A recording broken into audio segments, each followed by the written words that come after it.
I think we're good to start. Hello everyone, welcome to our session. Today, Professor Doran Hocamoğlu is with us. Professor Doran Hocamoğlu is Elizabeth and James Killian Professor of Economics in the Department of Economics at the Massachusetts Institute of Technology. He has received a BA in Economics at the University of York, MSc in Mathematical Economics and Econometrics at London School of Economics, and PhD in Economics at the London School of Economics.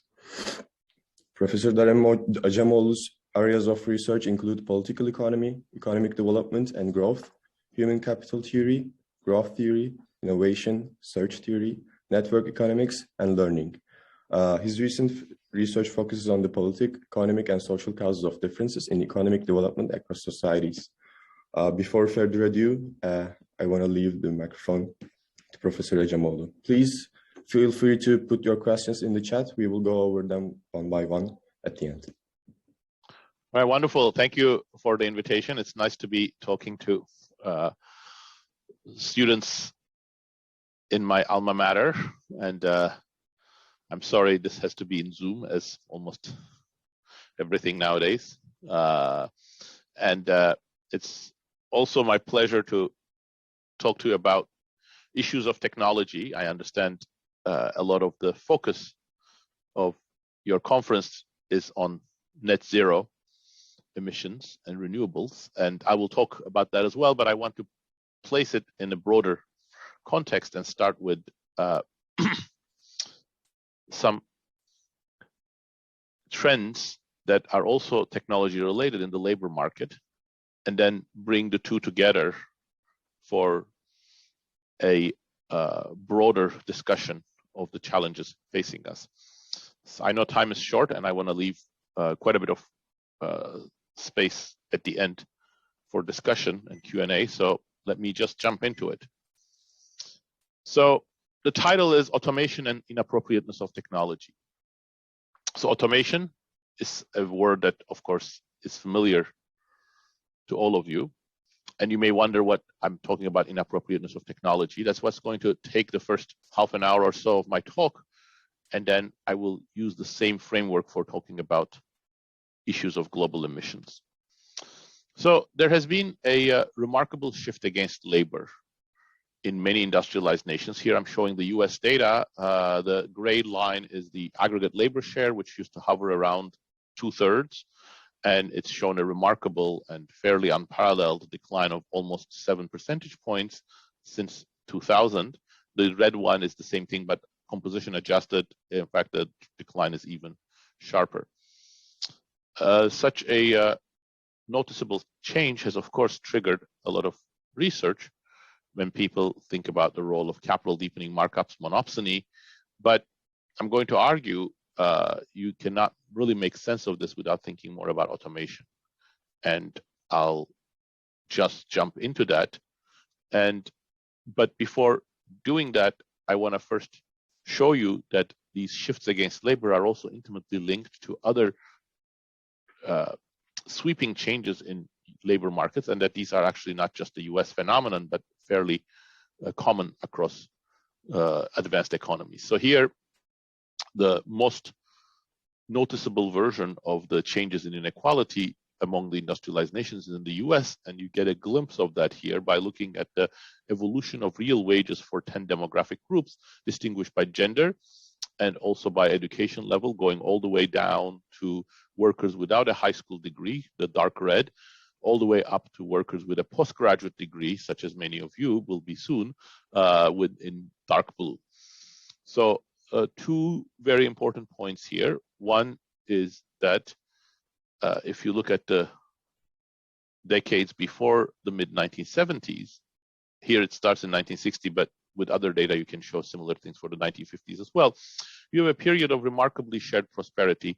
Real wages for all 10 demographic groups is growing in tandem and fairly rapidly, about 2% a year on average above inflation. But second, from around 1980 onwards, you see a very remarkable change. People such as yourselves are doing quite well. So the dark blue is growing. And if you're a woman also the light blue is growing fairly rapidly. But low education groups are actually going through an unprecedented period of economic depression. It's not stagnation. It is actually quite a strong negative change in the real wages of men with low education, sometimes middle education. The gray line here is workers with 2 years of college. And similar for women, but there's some closing of the gender gap, so that makes women's wages grow a little bit faster than men's, especially at the bottom. This is in some ways idiosyncratic to the US, but in other ways is fairly common. So here, taking an omnibus measure of inequality, the Gini coefficient, many of you would have seen. It's sort of a number that's between 0 and 1. 1 would be the most unequal society you can ever imagine. And Western societies typically hover around 0.3. You see that US, which actually, by the way, in the 50s was more equal than many European countries, was already fairly unequal by 1985, but then had one of the largest increases in inequality, taking it to a Gini of 0.4, which is close to, but not quite, the Latin American levels. But most of the rest of the OECD has also experienced a similar increase, including Scandinavia, including Anglo-Saxon world, such as the UK, which is next in line to the US in terms of inequality, but also places like Germany, Luxembourg. And many of those, not all, but many of them have also had either depression or decline at the bottom of the wage distribution, such as UK or Germany. More remarkable is actually the parallel that exists between the changes in the structure of employment across these economies. This chart divides the occupational distribution into 3 terciles. The blue is the bottom, food preparation, construction workers, cleaning, and so on, home care. The green is the top occupations many of you will end up with in engineering, medical professions, lawyers, management consultants, finance, and so on. And the red is the heart of the compact that sustained many of the post-war Western economies, the middle-class jobs in offices and in production, blue-collar jobs, operators, and so on. So these were the jobs that had a lot of meaningful existence for people and also provided a lot of wage growth. And you see that in pretty much every economy, they are heading south. Fewer and fewer of them are available. And this is related to the decimation of the middle class in many of these societies. What's also remarkable, that these are exactly the jobs that have been automated. So offices have seen a lot of office and specialized software, and blue-collar occupations have been at the crosshairs of numerically controlled machinery, other specialized machinery, and more increasingly industrial robots.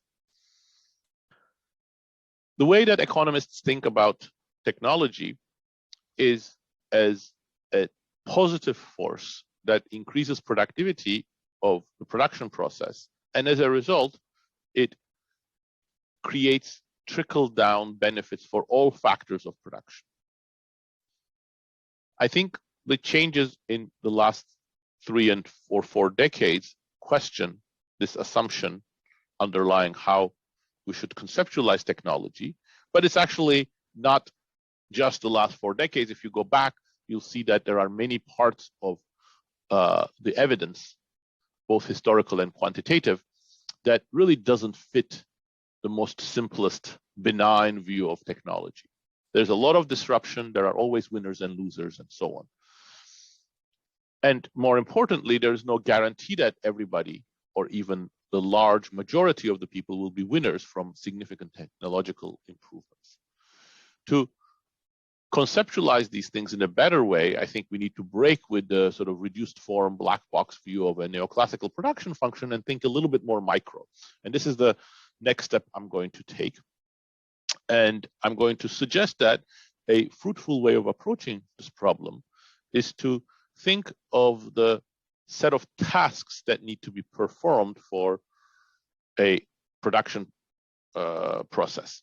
So in particular, for instance, if you want to produce a car, you need to design the car, then you need to build the engine. That involves about hundreds of tasks. Then you have a lot of other tasks related to building the body, assembling it, welding it together, painting it. Lots of chemical processes have to be applied. There's a lot of quality check. Then there is maintenance tasks. And all of those just are the production tasks. On top of it, you have to do advertising, market research, promotion, then transport, wholesale, retail. All of these tasks need to be completed when a car, but before a car actually reaches a consumer. So motivated by that, or by any other example that you can pick, I want to think of the key decision as the allocation of tasks to factors of production and how technology affects this. And for simplicity, I'm going to take capital and labor, but actually many of these things are very interesting, especially when you think of different types of labor as well. So here, this is an abstract representation of it. On the horizontal axis, I have the tasks, and on the vertical axis, I have the cost of production. The way that I have drawn these figures doesn't really matter that much. So this is the blue line is the cost of producing a given task with labor. And this orange one is the cost of producing a given task with capital. And critically, it stops here because I'm only assuming that tasks below some threshold I are automatable. So what does the firm do? Well, if the firm is profit maximizing or cost minimizing, it would choose a lower envelope here. So all these tasks are going to get allocated to capital. And then here I have no choice but perform them by labor. So now the next question I would like to ask is, how do we think of technological change here? Well, for reference, let me first put what the classic view that we normally make in our models by increasing the productivity of labor in all tasks. This is called the labor augmenting technology, or mathematically, this some multiplicative factor AL increases, for example. That would correspond to a whole shift of this curve downwards because labor is becoming more productive uniformly in all tasks. Now, a couple of things to note about this. First of all, actually, you would be hard-pressed to find realistic examples of any technologies that really make labor more productive in all tasks. That doesn't matter. You can say it doesn't really make it in all tasks, but in some subset of tasks. But I just wanted to note that. Second, the way that I have drawn this, but this is more general, actually, in this simple example, there's a fairly large change in productivity, but the allocation of tasks doesn't change. Still, all those below I get allocated to capital, and all those above I get allocated to labor. But crucially, there's a huge increase in productivity or huge reduction in costs. That's going to be very important. Similar, if instead of increasing the productivity of labor, if I increase the productivity of capital. Both of these create these huge improvements in productivity and little reallocation of tasks. And this is the reason why, in fact, neoclassical approach is right. These types of technologies would generate a lot of trickle-down benefits for all factors of production. But I'm going to argue that not all technologies look like that. In fact, historically, going back to the Industrial Revolution, where it all started with spinning and weaving machines, a lot of tasks are about expanding, a lot of technologies are about expanding the set of tasks that can be performed by capital, for example, machinery such as spinning and weaving machines, or more recently by algorithms. Now let's see how that works out. So it's going to shift this line from I to I prime. First, it's going to create something we haven't seen before in the previous two charts. There's a direct displacement of workers that used to perform these. So if you were a spinner and the new spinning genie came, you were out of a job. So that's the displacement effect. But second, the productivity benefits are now given by a triangle. So if I make especially this blue line and the orange line close to each other, that triangle is very small. So very little productivity benefits.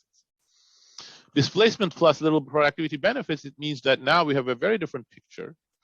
We have technologies that really change the distribution of resources, really harm some people, but benefit others, and may not actually create that much gain in the aggregate. Again, remember, I can make that green triangle as small as possible. I'll show you later on, I can actually make it negative. Now, if the history of technology one of automation and nothing else, world would be dire in the way that people who talked of the satanic mills, such as Blake, thought. Well, it was bad at times, but it wasn't always all that bad. We saw, for example, 30 years or so in the US and similarly in France, in the UK, in Germany, of very rapid growth that was broadly shared. How is that possible? Well, because there are other kinds of technologies that are much more helpful to labor. Most importantly, you can add to the production process new labor-intensive tasks. So many of you are very aspiring and will have great careers and great professions. And if you think about it, what are the things that you want to do when you go into the job market? Almost all of the tasks that you are thinking of performing, design, programming, management consulting, business strategy, or even things related to teaching, many of those tasks are actually quite new. 60 years ago, professors would not be performing the tasks that I perform today. So all of these new tasks are, of course, labor intensive, and they are critical for reinstating labor into the production process in a central way. Now, I want to, before I go forward, I want to give you a sense that this framework, and in particular, the most novel prediction of this framework, that new technologies that increase productivity could be actually distributionally major, but not so good for the groups that are being displaced. I want to look at the quintessential example of automation technology of the recent decades, industrial robots. Industrial robots were actually perceived from the beginning, they appear in Homer, but Homer was not an engineer. He did not really have a very clear idea what industrial robots would do. But in the 1970s, especially in the United States, many engineers conceived of them as replacing workers in manual tasks that required physical manipulation of objects. They have been very important for many industries, from car manufacturing to chemicals to metals and so on. So there's no doubt they have increased productivity, and my own work finds that as well. But what have they done to labor? To do that, let me focus on the US and look at variation across US local labor markets and exploit the fact that there were very important advances in the robotics technology in some industries, but not others. So if you were a worker in the apparel industry or furniture, robots did not make much progress here. And this is a technological feature as much as it's not an endogenous thing. So you can actually look at not what's happening in the US, but what's happening in other advanced economies that are even further ahead of the US in terms of robot adoption. And then you look at how different areas were exposed to robots because of their industrial or occupational structure. So that's what I'm going to do as the measure of the exposure to robots. So here is a summary of what I want you to take away from this. Of course, the details matter, and I don't have time for all the details, but by and large, the evidence is overwhelming that in areas where there were more robots adopted or greater exposure to robots, workers fared very badly. So here is the 722 local labor markets in the US. This includes very prominently the industrial heartland of the United States, places like Lorain City, Detroit, Saginaw City, Mount Pleasant City, etc. But it's not confined to them. So the dashed line is the one that excludes all of them and just looks at the cloud of points. So however you cut the data and whatever you control for, the places that have introduced more robots, firms did very well, capital owners did very well, but workers did very badly in terms of employment. In fact, even worse in terms of wages. So this is composition adjusted wages, and you see exactly the same relationship. Much worse performance of workers in places that have been at the forefront of robot adoption. Now, actually, inequality has also increased. So it's not just a question of labor as a monolithic object feeling the pain, but some types of labor. Actually, let me just focus on this one since time is short.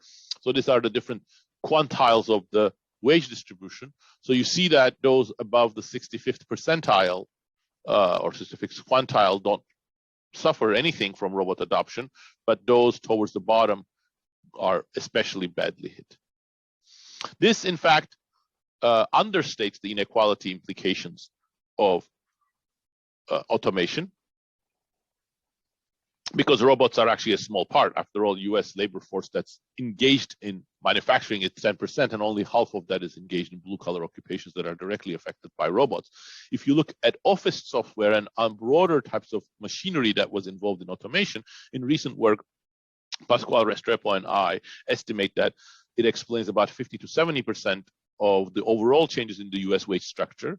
And in fact, for the high school to college or postgraduate premium, it explains almost all of it. So here is a little snippet from that, sort of a teaser for those of you who are interested in this to go and look into this more. So what this chart does is that not for the 10 demographic groups that I showed you, but for 500 more detailed demographic groups, it plots the change in their wage, real wage, from 1980 to 2016 against how much of the tasks that they used to specialize in 1980 has been allocated away from labor to capital. So it's a direct measure of task displacement experienced or suffered by each demographic group. And you see these are the groups that have the negative changes in real wages. They are the ones less than high school degree, or some of them with some college. The ones that are bigger are the ones that are white male young groups, for instance. And you see that almost uniformly, those that have suffered wage declines are those that have also experienced large task displacement, and the R square of this line is about 70%. So that's the basis of my claim that a lot of the variation in inequality, this is related to automation. It doesn't mean that other factors such as the decline in the value of the minimum wage or other aspects of technology haven't been important, but overwhelmingly automation is part of the story. So why this change in automation? Well, it is very related to, in my mind, to the picture that I showed you earlier on, conceptualizing how technology affects inequality. Because there isn't one type of technology, and because technology does not have this uniformly positive effects of trickling down benefits to all factors of production, it really matters what the composition of technology is. And in particular, there are many aspects of it, and you have to simplify, especially to show it in a simple graph in 3 minutes, but especially the balance between automation or automation-led displacement and the reinstatement via things like new tasks that I emphasize. So in this chart, what I show you is how those two different types of technologies have progressed in the US economy in the 4 decades that followed World War II. This is a remarkable picture in my mind because it shows very rapid automation and displacement. Indeed, many workers were displaced from the tasks that they used to perform even then. But this was almost perfectly counterbalanced by the blue curve, so much so that if you look at the sum of the blue and the red curve, which is in the space of labor share declines, there is no labor share decline in total. The yellow is hovering around 0, that there wasn't a significant shift against labor due to technology, because whenever red went fast, the blue went fast to counterbalance it. This is true for the entire economy, and it's also true remarkably for manufacturing. But now fast forward to the last 30 years, and you see a completely different picture. The red curve accelerates, becomes more negative, more faster. The blue curve completely slows down, especially in manufacturing. So now the yellow curve is heading south and explains most of that labor share decline that I showed you. This is all before AI, but evidence that I have, for example, in recent work with Pascual Restrepo, Joe Hazel, and David Otter, is that AI is continuing this trend of automation hurting labor and benefiting capital and some very skilled and specialized types of labor. Now, some people may say, good riddance, these were not the jobs we love, and anyway, this is the only way to make progress. We are going towards a much better economy because of the digital technologies and AI. Well, yes, perhaps, but the evidence does not quite support it. Yes, there has been an innovation there has been an explosion in the number of new products. You get thousands of apps every day in the Android or the Apple stores. The number of patents in the US has quadrupled since 1980, but no measure of productivity growth shows an acceleration, and many of them show a very significant deceleration. This is, for example, aggregate TFP growth in the US. We are going through one of the slowest periods of productivity growth today. So whatever these technologies are doing, they're not really benefiting, they're not really creating aggregate growth at a very fast rate. And this is, again, I'm just showing you the US picture because time is short, but this is actually quite true for almost every advanced economy for which we have data. So this really raises the issue that whether we are using technology in the right way or whether we are excessively automating. What do I mean by excessive automation? Well, let me go back to the same picture. But now imagine that instead of stopping here, which would be the place where you cost minimize in terms of allocating capital to labor, for a variety of reasons, policy distortion. Every country in the OECD, especially the US, subsidizes capital and taxes labor. So we create an artificial boost to automation. Or because the technology landscape today is dominated by companies such as Facebook, Google, Apple, Microsoft that are all obsessed with algorithmic automation. For whatever reason, we have actually more automation than this intersection. That would be what I'm referring to as excessive automation. But you see now the double whammy. Not only we get a small green triangle, we actually get a negative red triangle, which can be bigger than the green triangle. So not only you get small benefits, but you may actually get negative TFP implications from automation. While at the same time, you're still getting huge distributional effects because of displacement. Now, there are many reasons why we may be having this excessive automation. I mentioned the taxes. I mentioned the business models of big tech. Global competition is also adding to it. But since I want to leave time at the end, let me not dwell much more on this, except for pointing out that this gap between capital and labor taxation, which creates this artificial boost to automation, has really come to astronomical proportion. Today, there is a 20% cost advantage for firms when they automate instead of hire labor. Now, so far, I haven't told you anything about inappropriateness of technology. Where does that come from? Well, now I'm going to introduce that concept. I'm going to use that concept where it was first intended. Then I'm going to apply it for the labor force in the US, and then I'm going to apply it for the climate change debate. So if indeed, as I have claimed, that we are automating a lot, and that's creating a lot of displacement and little productivity gains, that's bad news for the US, the UK, Germany. Although each country has its own experience, and Germans have managed it much better because of their labor market institutions and a variety of different things. So the negative effects of automation have been somewhat less in Germany than the US and the UK. But the implications for the developing world are what are often ignored. Very few politicians or thought leaders in the developing world pay attention to automation or AI. And experts in the US or Europe think that this is an industrialized world problem if they see it as a problem, because after all, these technologies are slow in spreading to the emerging world, such as India or Turkey or Pakistan. But actually, that's completely wrong, because automation is already changing the international division of labor. It will inevitably change it more, and it will inevitably spread to the remaining parts of the world. But when it does, I claim it will be a quintessential example of inappropriate technology.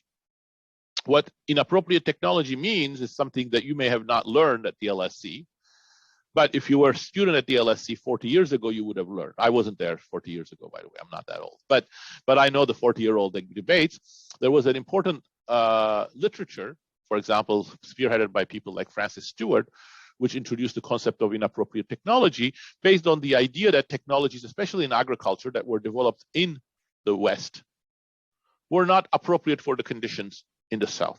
That was for the simple reason that they were dealing with crops and pathogens and parasites that were prevalent in the North, very different from those in the South, but also because of the capital labor ratio. They were very capital intensive while capital was scarce in the South. And it argued that this inappropriateness of technology was a real problem. My own work about 20 years ago argued, sort of provided a different perspective on this, focusing on skills and the labor market, arguing that it would increase inequality both between the North and the South, slowing down convergence, and also within the South. But in fact, I think automation, and especially AI and digital technology-based automation, is a much bigger inappropriate technology. It's really replacing the middle skill and low skill workers that have been so important over the last 30 years for catch up in the developing world. And it is using exactly what's scarce, engineers, capital, and algorithms in the developing world.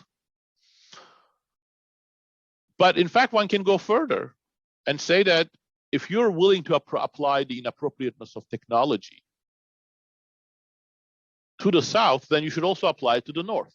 Turn the tables around. 90% of the population of the North are still wage earners. And if the trends I have shown you so far are correct, it suggests that automation is really inappropriate for them too. Economic growth is completely leaving them behind, in fact, sometimes hurting them directly. So therefore, we are going in a very problematic direction of investing more and more in technology and being more and more self-congratulatory about our technological prowess, but all in a way that creates inequality and leaves 90% of the population in the developed world and probably 99% of the global population completely behind. Moreover, I have also argued that and shown you evidence that this is a very much of a choice. There's nothing inevitable or preordained about this path of technology. And all of this brings me to whether we have an alternative. Yes, indeed, we do have a lot of alternatives. AI especially, but digital technologies more broadly, are a broad technological platform that can be used for many things. And they have been in the past used for many things.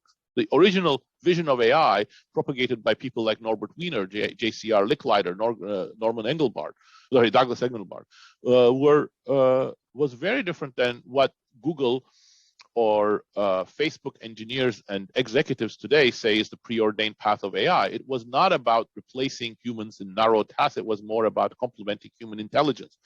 J.C.R. Licklider called this a symbiosis of man and computer. So it's really very much of a choice. Take education.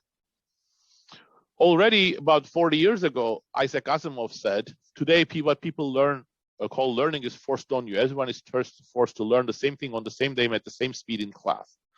And he was not the first, but he said it particularly saliently.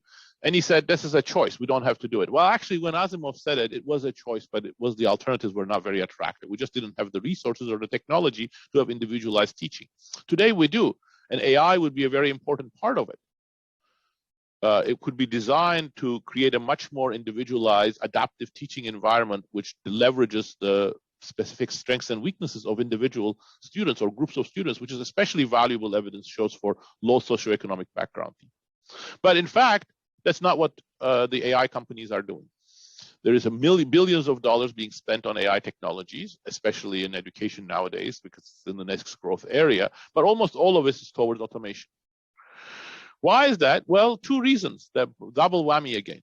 First of all, this is not where the money is. Schools are trying to economize on teachers, and there's big bucks in automating where you can reduce costs. But even bigger problem, actually, even if the financial incentives were there, I would hazard a guess that very few AI people would work on it. If you look at the ethos of AI research in Silicon Valley, it's all about proving your prowess by showing that your algorithm can do better than humans, called reaching human parity.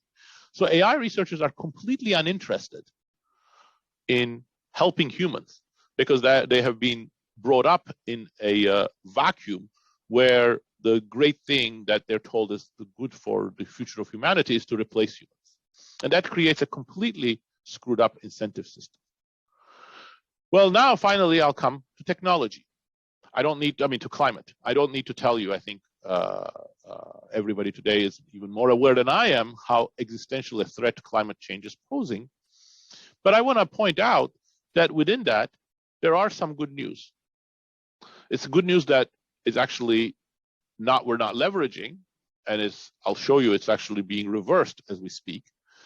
But when incontrovertible evidence about man-made global warming first came out in the 1980s, there were many meaningful actions that American and European economies could have taken, but switching away from fossil fuel wasn't one of them. Alternative energy sources were hugely expensive. Solar was 2 orders of magnitude more expensive than gas and oil. Bioenergy and wind was 3 or 4 times as expensive. This was true even in the 2000s. But since the late 2000s, there has been spectacular advances in renewables. Today, solar, bioenergy, wind, and hydro are cheaper than most fossil fuels, and they can be used for about 80 to 90% of all the tasks. They cannot be used for heavy fuels. And if you get rid of the subsidies to fossil fuel, actually these are cheaper than most fossil fuels available. So how did we achieve this? Well, it was technological. And again, if I'm going to stretch the analogy that I suggested, we were investing up to the mid 2000s in technologies that were inappropriate for our needs. We were investing more and more in fossil fuel and gas, natural gas, and so on. And we were making a lot of progress. Look at the cars that improved tremendously, not their energy efficiency all that much, but other aspects improved them tremendously in the 1990s and 2000s. But then around 2000, there was a takeoff in research in clean energy. And here is the evidence. This is from the US. These are the four figures that distinguish what you count by green technology patents and what the denominator is. But whatever you do, there's a huge takeoff in the 2000s that is very closely related to the cost improvements that I showed you. It is not specific to the US. In fact, it's even faster in Europe. Look at the numbers for Germany, a huge explosion of patents. But the problem is that it stops around the early 2010s. What's going on? Shale gas and natural gas.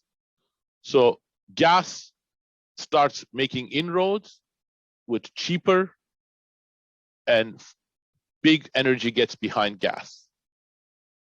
So today in Glasgow, companies like BP and Chevron and ExxonMobil say they are committed to green technology. Well, they have been working very hard over the last 10 years to undermine green technology.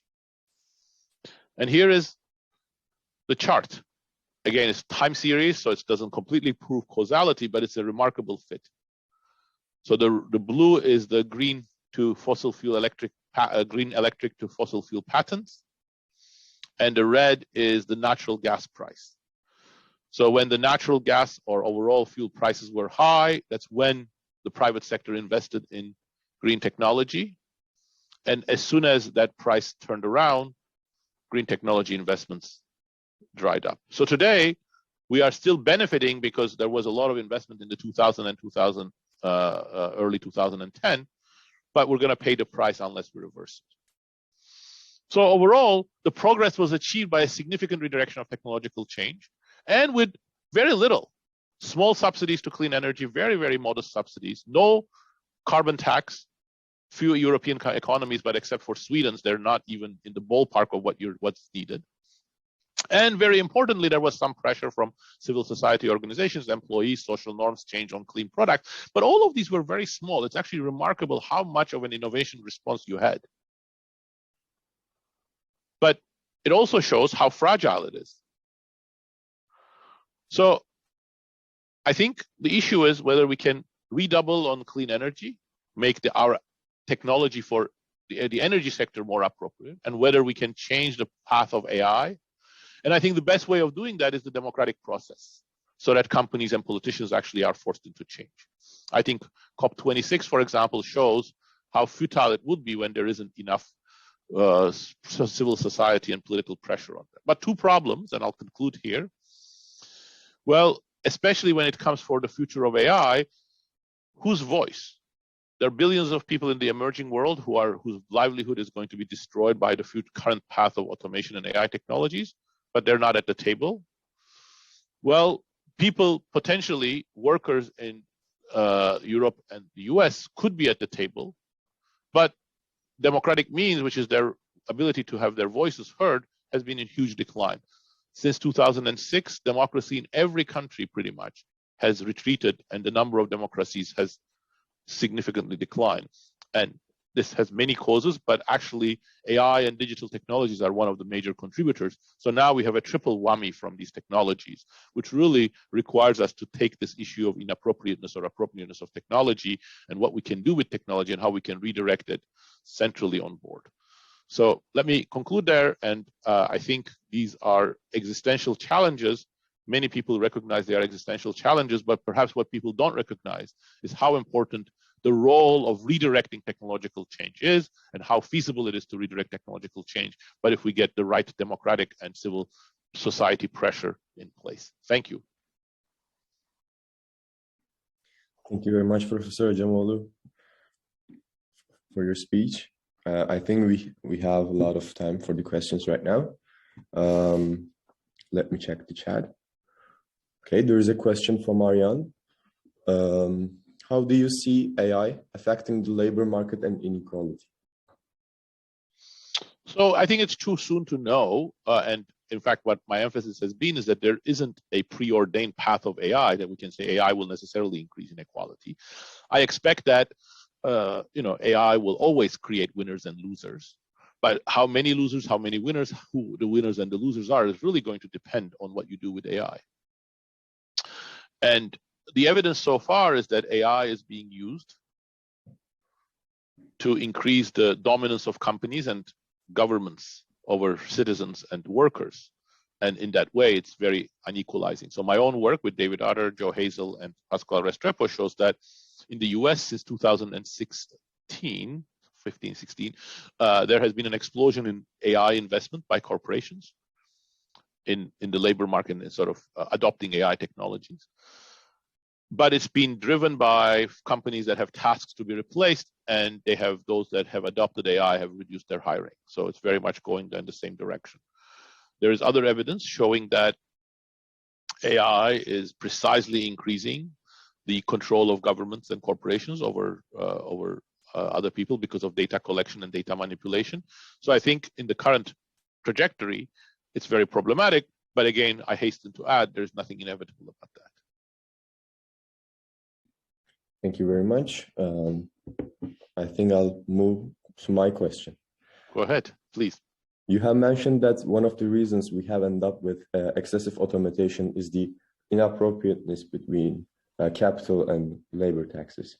So do you think that would have been the same pattern in an increase in technology if there were a smaller gap between capital and labor tax? Yes, absolutely. I don't think that we would have avoided it completely. So I do not believe that the asymmetric taxation of capital and labor is the prime or the overwhelming explanation for excessive automation, but it is a major contributor. My own estimates show that perhaps labor share might have been the decline instead of 8 percentage points might have been 7 or 6 percentage points. So about a quarter lower. But there is a lot of other AI. I think the role of big tech is really major. So that needs to be taken into account. The other one that's very important, but it's very hard to quantify, is global competition. So first, because of competition from Japan, then because of competition from China, European and American corporations went into a cost-cutting mode. And at the time, also, business school and management consulting advices were making companies lean, re-engineering the corporation. That all meant reduced labor costs, and automation gave them a very potent way of reducing labor force. Again, how important that is, that's a little hard to know, but it's certainly been a contributing factor. Joseph, I think you had a question. Feel free to ask. Yeah, I was going to say the same thing. You can unmute yourself and ask by yourself if you want.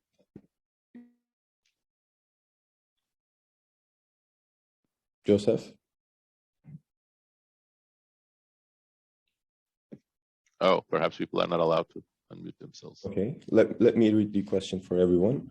How do you think the incentives present in more extractive institutions will negatively affect the displacement of low-skilled workers in those countries? And crucially, how will that differ from what we've seen in nations with more inclusive political structures? Well, thank you, Joseph, for that question. And thank you for bringing concepts from my past work on which I'm very keen. And obviously, I also have a tendency to look at the institutional aspect. All of these are very important. However, I've also come to think that we really need to rethink what is extractive institutions in the 21st century. So I think if you look at the definition that, for instance, that is sort of model in my book with James Robinson on Why Nations Fail. If you think of extractive institutions, you would think those in which key assets are monopolized by a few corporations. There is political repression, there is coercion, and that, of course, exists. Perhaps half of the countries around the world today would still fit that description. But if you look at the UK or the US, you would still not say they are extractive according to that definition. There's free media, there is many different interest groups and so on. However, I think moving into the 21st century, in the age of automation and AI, I think we may need a more expansive definition of extractive societies. I think on the current path, there is a danger in my mind that many places like the US are going to turn into a truly two-tiered society, where there's a small group of people who control algorithms, machines, and a large group, perhaps 60–70% of the population, that have no access to meaningful jobs. Throughout the ages, in inclusive societies and even in many extractive societies, the labor market has been the main place where people earn their living and define their social role in society. I think we are moving into a domain where that ceases to be the case, and I think if that's the case, that will create a new breed of extractive society. And I think that is the real danger. So, of course, the question that you ask intersects with that. It also goes in different directions about how inclusive and extractive societies are today reacting to these changes. And I think that's very important as well. You see in China, automation is going very fast, precisely because they are afraid of the demographic changes, but also they really want to use digital technologies as a way of controlling the workforce, monitoring the workforce, and controlling the citizenry. That is not identical to the US. But actually, if you look at it, there is greater parallels between the Chinese approach to AI and the US corporate approach to AI than first may meet the eye. And that's why I think even though those differences are important, right now what really worries me is about the two-tiered society that may emerge in the West. Conrad has a question. Conrad, do you want to unmute yourself and ask by yourself? Yeah, sure. Thanks. So thank you very much for the talk. That was really interesting. I was just going to ask about when you talk about excess automation, it sounds like some kind of market failure.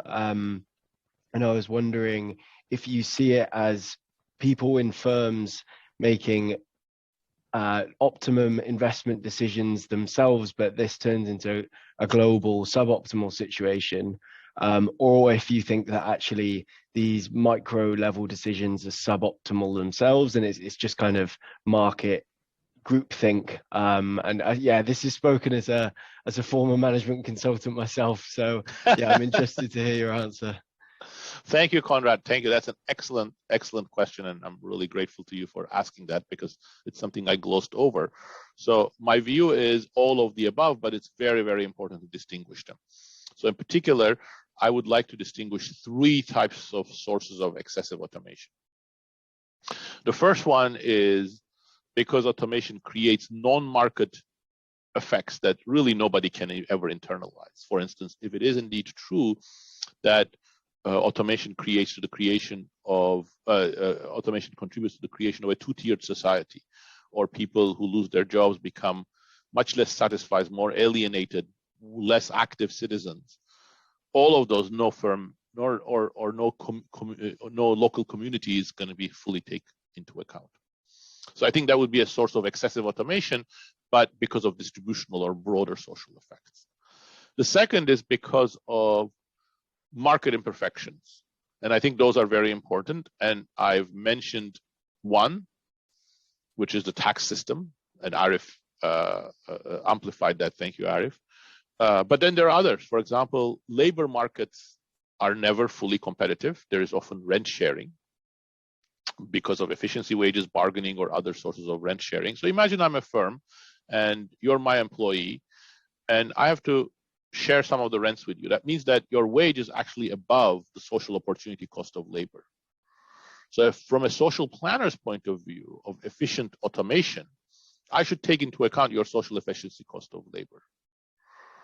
But as a firm, what I would take into account is the wage I'm paying you. So to the extent that there are efficiency wages, labor market imperfections, or rent sharing, that's always above the social opportunity cost, that I will tend to overinvest in automation. So there are both natural and policy-made reasons for over-automation. And those are all optimal for firms, exactly like you nicely pointed out. But then finally, I talked about this human parity aspect, etc. And that is exactly where I think groupthink comes in. So, as economists, we believe in the market system. And I think there are many places where the market system works quite well. But one place which I think is crucial and where I really think the arguments for the market system are all quite weak is in the innovation domain. Innovation by its nature, A, creates a lot of social effects. B, all of the market signals are very delayed. So when I create a new technology, does it work well? Well, people will know only in 5-10 years time. And with VC, they may never know, because a huge amount of VC money may pour in and I may become very successful, not because my technology is better, but because it's actually aligns with the ideology of the venture capitalists. So all of these mean that actually we may have a lot of groupthink and a lot of fads in what types of technologies are being adopted. And that really means that the ideology of Silicon Valley, coming both from the executives of big tech and the executives of venture capital, can really have a lot of autonomous dynamics, taking us in a direction that's far from optimal. So thank you for raising that question, Conrad. Thanks so much. We still have 5 minutes. Prakrit has a question. Can you unmute yourself and ask?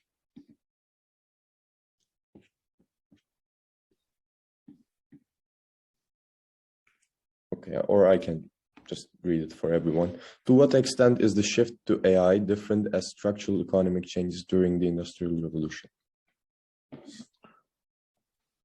Great question, and I don't know.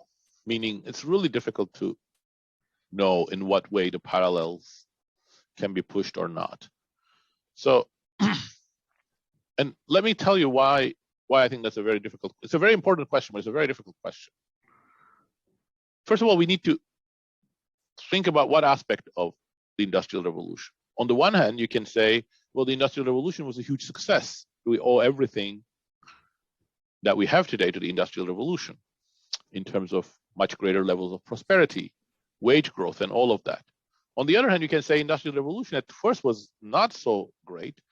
What Robert Allen, Oxford University economic historian, calls Engels' pose, there was an 80-year period in which there was essentially no real wage growth after the Industrial Revolution. And at the same time, the cost of living increased and living conditions deteriorating, autonomy declined, and health conditions really significantly declined for the workforce. So which period of the Industrial Revolution we're going to compare AI to? And which period of Industrial Revolution we're going to take as inevitable or automatically progressing versus not? So I think those who are more charitable to our current technological trends would say, well, look, there always are transitional costs. The 80 years was a transitional cost, but it was transitional. We were going to come out of it one way or another. And in that sense, with AI, we may have a 20-year or 30-year transition, but it's inevitable and we'll come out of it and everybody will be better off. My alternative view would be, actually, there was nothing inevitable about the Engels pose coming to an end, and it did come to an end because of fundamental institutional changes. So wages started increasing because workers organized, and there was workplace unionization. There was civil society pressure, and there was a huge process of political change leading to democracy. At the time of the Industrial Revolution, only 2% of the British public could vote.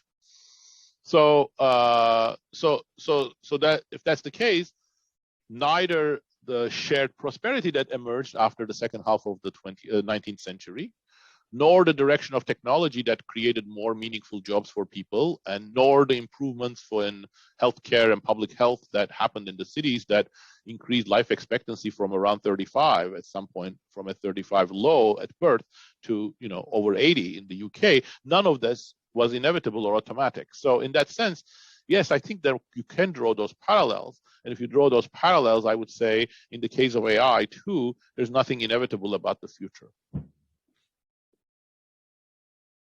Thank you.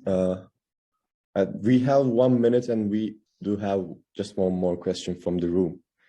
So there are some scholars thinking that we would move towards a world that work would not be done for financial purposes. Do you think this would be possible, or do you think how the future of technology's relation to labor very much depends on how technology embedded into society? Great question. And unfortunately, again, I will have to say I don't know. So, I have my, as Joseph nicely asked about inclusive extractive institutions, a lot of my work is about institutions, about history of humanities, social organization. And what strikes me about humans is their amazing flexibility. We have a huge amount of flexibility.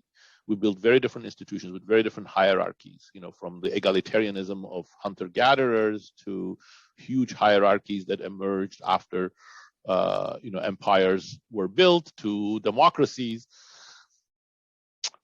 But then there are some continuities. The way that people struggle for social status, for protection, for certainty rather than uncertainty, for limiting dominance of others over them. Now, the question is how we define ourselves and our social roles being linked to our place in work and in society. Is that one of those things that flexibly can be redefined so that we can all be happy as people who don't work and consume and play video games and then perhaps contribute to charity, or whether we'll lead to a very alienated, artificial, unhappy life if we are all become devoid of meaning? I don't know, but it seems too risky a proposition to jump into it wholesale. Professor Ajamoğlu, there is one more question from the room. We're out of time, but would it be possible if we can squeeze this one too? Go for it. I'll try to give it a short answer. Okay. Well, what effects do you think the technology related to inequality and the potential to tire society will have on democracy? Well, that's a great question. Thank you for asking. I don't know who asked that, but yeah, I actually, was extremely brief in my last slide. I personally don't know, nobody really does, why democracy has had its worst decade and a half after all these optimistic views about the spread of democracy, third wave, fall of the Berlin Wall, end of history and all.